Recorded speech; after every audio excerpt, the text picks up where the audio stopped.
my name is Zane, and before I ask you my series of questions, I would like to ask you one question. What are you doing here? Well, today we're discussing about the Electoral College and whether or not it should be, kept or fixed. exactly what she said.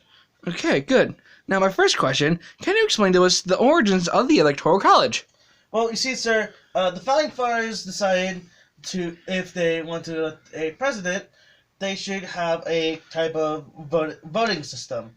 So by popular vote of qualified citizens, they, depending on how many votes they had, they would be elected president. Now, the electoral office consisted of 538 electors, and a total of 270 electors are allowed to pick a president to be voted.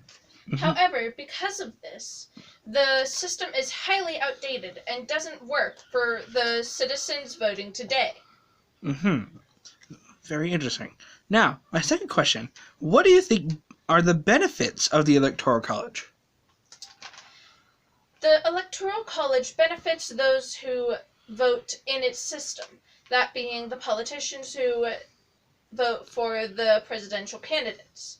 However, it does not work for the mass civilization of the United States of America. It doesn't work for the nation or the people. It only works for those in the power to vote. So, tell me, what is the purpose of the Electoral College? The sole purpose of the Electoral College is basically to elect our President of the United States, but it also gives our citizens a chance to, give us their opinion who should be allowed to be president. Sorry. Now, the safe states, I'm sure you are aware of them, but what happens to those states during the votes? The safe states are states that only vote for one half of the electoral, range. They only vote Democratic or Republican, and they do the same each and every year. Because of that, they tend to be ignored during the elections, and therefore have no way to sway who votes for who. Now, how do the states get rewarded from the votes? I think that's your... No, it's 4. Sorry, we had to take a little break there. I'll ask my question again. How do these states get awarded from these votes? Most states usually have this kind of winner-takes-all system that awards all electors to the winning presidential candidate. However, Maine and Nebraska each have their own variation of proportional representation. Now, who's mostly punished in the current voting system? Like I said before, the ones mostly punished in the current voting system are the people who aren't politicians, roughly the majority of the nation. These people are educated enough and have enough information at their fingertips to understand who is the best president for them, but their votes don't count. Very interesting. Now, what, in your opinion, are votes divided between the states? A state's numbers of electors equals the number of representatives plus the 2 electors for both senators the state has in the United States Congress. Basically what that means is, like I said, there are 538 electors, and there can only be 270 to elect the president. Now, if it goes to 269, both sides, then a person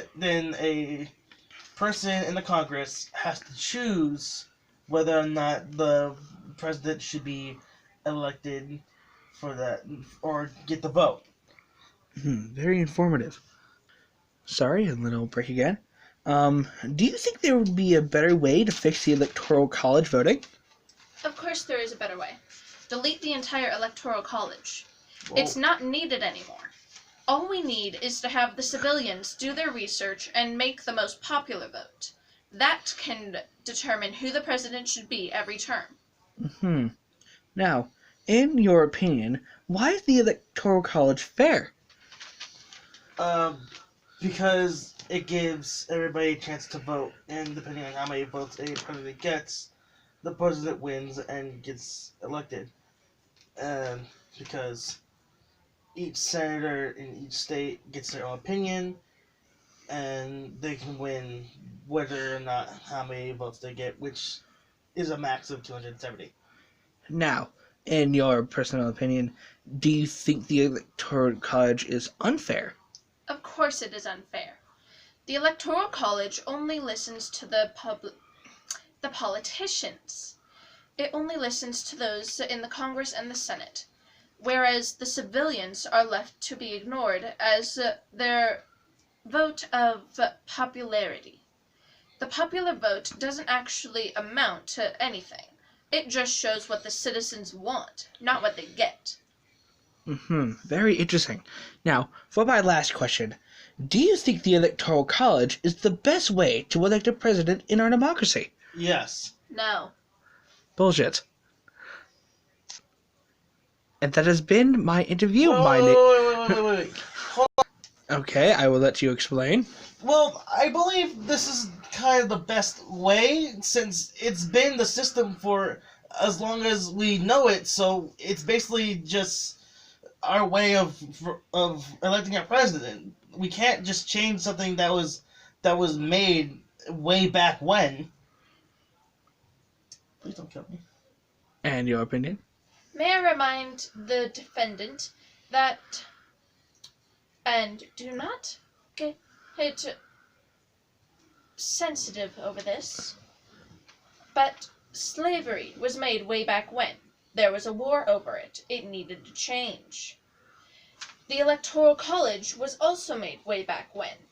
And the president of today has quite literally stated that it is not the right way to go. Look it up. And rebuttals? Well, you see, well, I do agree with you on that, but like I said, it's just been tradition to just do this every 4 years or so to re-elect our president. There's no way we could possibly change how our voting goes. Very interesting. Well, I think that's going to be the end of our little conversation. One more rebuttal. Okay.